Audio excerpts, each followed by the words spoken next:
Cretans. But maybe not entirely useless cretins.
Time for plan B.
It's been really wet here, and I never can do the natural tinder thing when the camera's rolling. I can do it sometimes when I'm alone in the woods.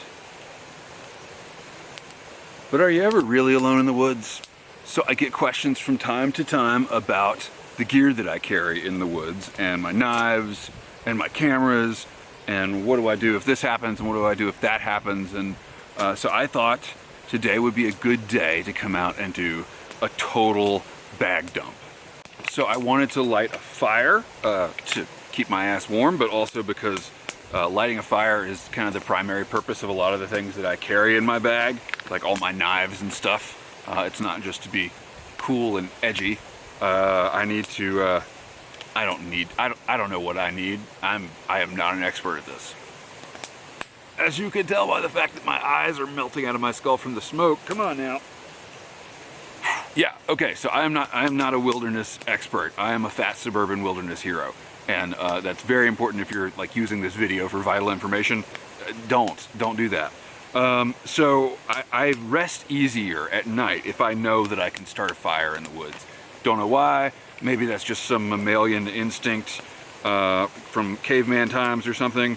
Because I really have a hard time imagining a situation in which I could knock wood, get lost enough to need to start a fire, to like need to sit down and not just try to walk back to the nearest road.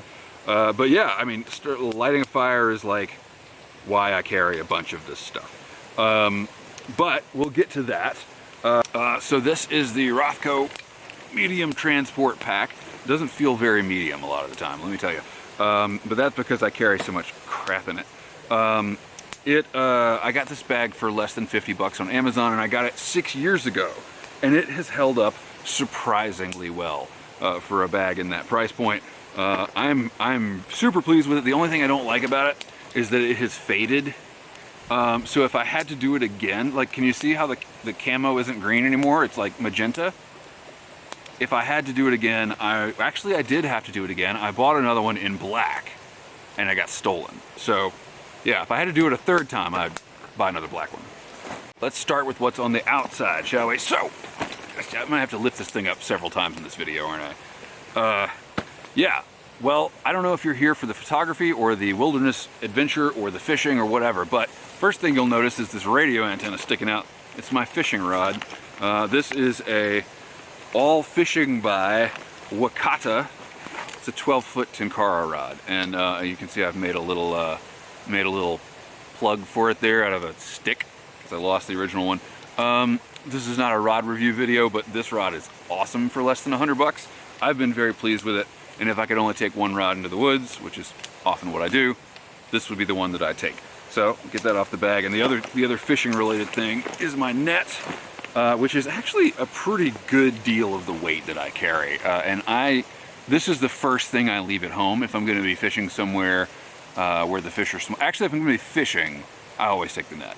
If I'm going to be somewhere that has fish, if I'm going to be there for another reason, like taking pictures, and the fish are small, I will not take the net because I can just pick them up with my hand. But anytime I'm like, my sole purpose is fishing or I'm going somewhere with fish bigger than my hand, I do take this heavy ass net. David 35445 made me a lighter weight net, but it's splitting a little bit, and I've retired it for now until I can make him fly down here and fix it. All right, also on the outside of the pack is my emergency whistle. You laugh, go ahead, laugh. I laugh, I think it's hilarious. But this whistle is, it's a Luxo gear. Whistle is the brand. Can I blow it without taking? God almighty, is it loud. And it is all, like, I used to carry one and then I felt silly, so I threw it away.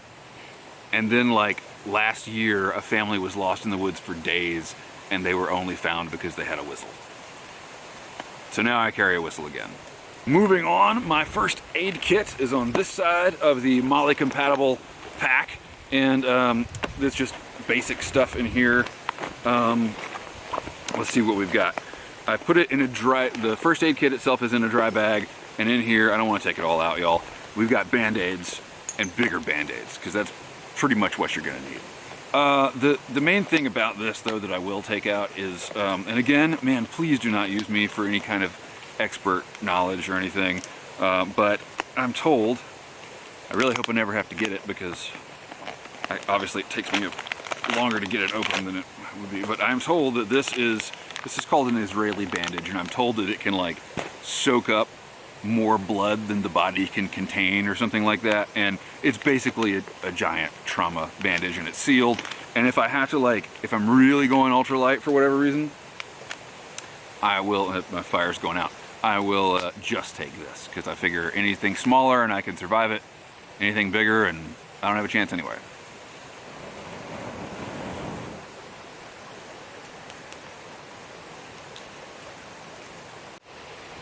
All right, okay, that's better.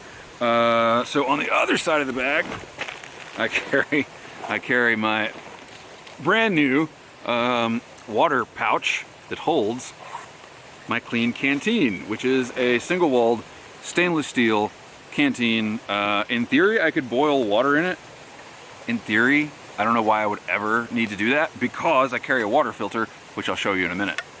So that's like the basic hikerly stuff. Inside the bag, I keep some Clif Bars usually.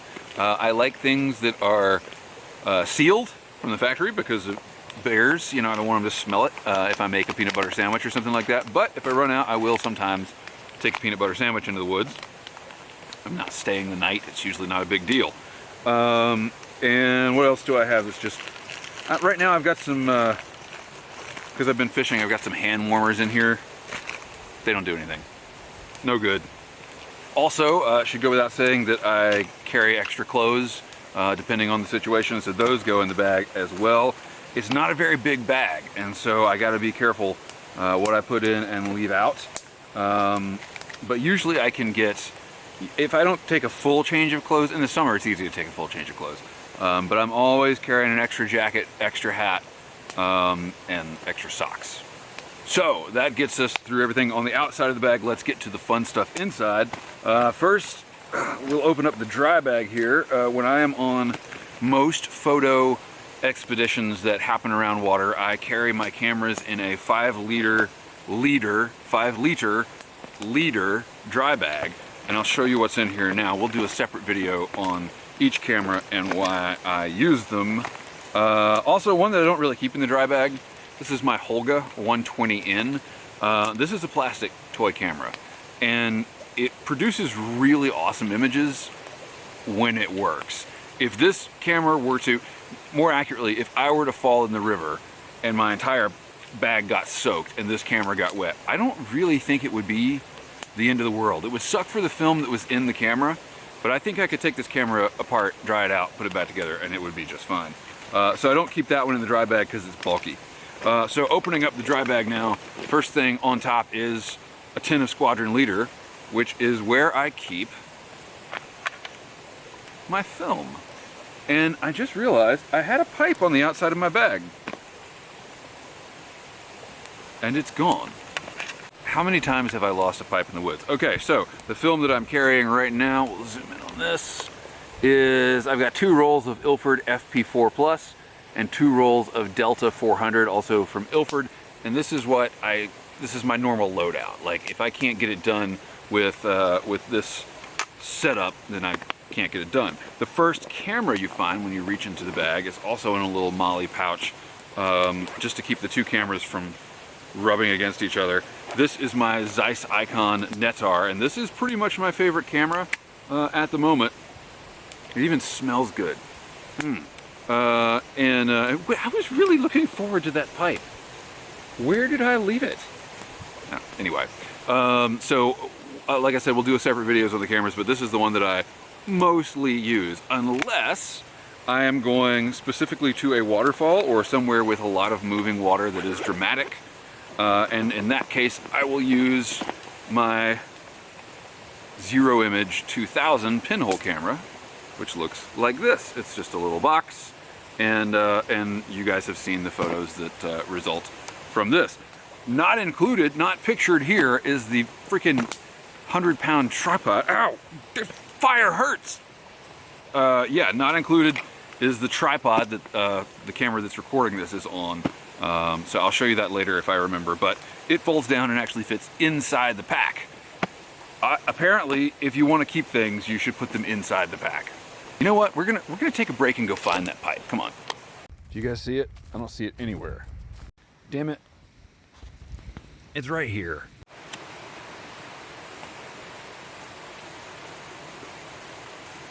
Yes, I lit the fire with a knife, even though I had a lighter. Anyway, I usually have a pipe with me, and it is usually this pipe. This is the disposable Legend.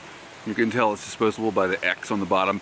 And today I'm smoking GLP's Charring Cross, which has a different flavor when you're out in the woods. It's more like piney than normal. I could just have some pine needles in my pipe. All right, so that's it for that. Here's the fishing stuff. Fishing license. This stays inside my pack. I carry on a little metal chain. I've got dry fly floatants, my hemostats, pipe tamper, and some nippers for the tippet. And then I have typically I've only got one now, 2 spools of tippet, and then I carry my level line on a little line card, ultralight line card. Here's the flies, and right now I just got them all jumbled up together. They're basically all the same pattern anyway. It's just some have bead heads, and I don't know if you can see, but yeah, some dries and some wet flies. And I carry them. This is the Firehole Outdoors hook box. This is what their hooks come in, so I just carry the flies in these boxes. Okay, we're running low on battery power, and I know you guys all want to get to the next part, so let's do it. This is my Possibles pouch. I don't know if anybody else calls it a Possibles pouch. Joe Robinette calls it that. So this is the pouch that I keep for anything that might happen that's bad. Bad things happen in the woods, and I keep a pouch for them. Inside, the bag is just a sous vide cooker bag. Inside, I have maps of the area. what you saw me use earlier, which is the special tinder that I carry when I can't get natural. God, you know, a fire is a harsh mistress. Hang on. All right, when I can't get natural tinder to light, I have cotton balls soaked in Vaseline, and they work really well. Super cheap. I don't buy any like you know, store-bought tinder. I have Cottonelle flushable wipes because I think they will biodegrade a little bit better. And my shelter, you should always carry some sort of provision for shelter, is an SOL emergency bivvy. I've never had to use it. I've never even unpacked it. I've tested other similar arrangements and they definitely kept me warm, if not comfortable. So I'm assuming this would as well. Also in here I have a 1 liter, 32 ounces, yeah, basically a liter water bladder to use directly with my Sawyer Mini water filter. So if I ever run out of water, I can screw this, I can fill this up and screw this directly onto here and drink straight from the bag. I've got, I don't know, 25 feet of blaze orange cord. This is 250 paracord. I keep dry cotton balls as well. I don't really know why. A basic compass to go with the maps, a headlamp, and 4 extra batteries. And also I usually have, just part of my EDC, I usually have a Phoenix E21 flashlight that I carry. And then I've got some Coleman waterproof matches. And I've tested them and they actually do work after you drop them in the water. That's all well and good, but I know what you're really here for is the knives. So I will show you those now. I always have at least 2 knives on me. If I'm wearing pants, I have a third. My Edc Pocket Knife is a cricket squid little guy. Don't ever use this in the woods unless I really have to. Occasionally I'll take it and cut, you know, tip it with it if I'm fishing. My main knife is my Mora Companion fixed blade. This is an inexpensive knife. It's under 20 bucks depending on where you get it. And I like my woods knives to be carbon steel. So it's a high carbon steel blade. It is wicked sharp. In fact, I cut myself on it earlier in the exact same way that I cut myself on it last week, which was lighting a fire. When I'm scraping the fire steel, I have a bad habit of putting my thumb right there on the blade, and that sucks. That's a stupid mistake. So carbon steel, the reason I do that is it's easier to modify. I file the spine at 90 degrees so I can strike a fire steel with it, and I force a patina on it. Oh, let's see if we can zoom in. You guys can see my forced patina on this blade, just to help prevent rust and corrosion. It's a Scandi grind knife, Scandinavian grind, and I like that because not only does it cut wood really, really well, it is super easy to keep sharp, and I think that even if I were like stuck in the woods in a survival situation, I would be able to keep it sharp on like a smooth rock from the river. This is not the original sheath. I did buy an upgraded sheath, which wasn't very upgraded. It kept falling off my belt, and I actually lost this knife for I think 31 days in the woods, laying in the woods, and the blade is fine. So everybody that talks about how carbon steel corrodes really easily, yes, it does. You'll get surface corrosion pretty quickly if you don't force a patina, or just, I guess, keep it oiled all the time. But you can sort of see, well, let's zoom in again. You can sort of see on the very tip of the blade, see that stuff right there? That's where it was like in the ground. But otherwise, it's just fine. So this is by far my favorite knife, and there are those out there who will say it's not a full tang, can't baton with it. Well, you've already seen me baton with it in this video. I think that's just fine for this knife. It's a 3/4 tang, so the tang, it goes to like right here. It's a perfectly adequate knife for what I'm doing. If I were building shelters or something like that, I would take one of my bigger knives. I have plenty. The fire steel that I keep with it, wrapped on there with paracord, I've got this thing set up to wear around my neck, but I usually just keep it in the pack. The fire steel is a Bayite, something like that. I can't remember the brand name. but it's a big one. It's 5 inches long and it's ½ inch thick, because when you need a fire steel, you really need a fire steel, and it's so much more comfortable to use these big ones instead of the little puny tiny ones. My backup knife, which I carry 100% of the time when I'm in the woods, if I don't have my pack on me, I still have this knife on me because I wear it around my neck. I carry a slightly smaller fire steel. This is the Mora Eldris, and once again, an inexpensive knife. This knife is about 25 bucks, and it's tiny. And it's a tiny fixed blade, again about a 3/4 tang, and this knife is especially excellent for starting fires. It's a stainless steel blade. It's got a compound grind there, which I'm not super happy about. I would prefer just the regular Scandi grind all the way through, but that does make it better for feather sticking, which is what this knife is pretty much made for. It excels at that. I'm no good at feather sticking anyway, but it's got a super sharp 90-degree spine. I have yet to really cut myself on this knife, and I never want to, because this is probably the sharpest knife I own, just because I never use it. And the companion I use all the time, so it's probably never as sharp as this one is. I've stropped it a couple of times, but yeah, wicked sharp. I mentioned the other day that I've been playing around with a third knife, and that is the Mora Robust. I don't have it with me, but I will show you some B-roll of it over this video.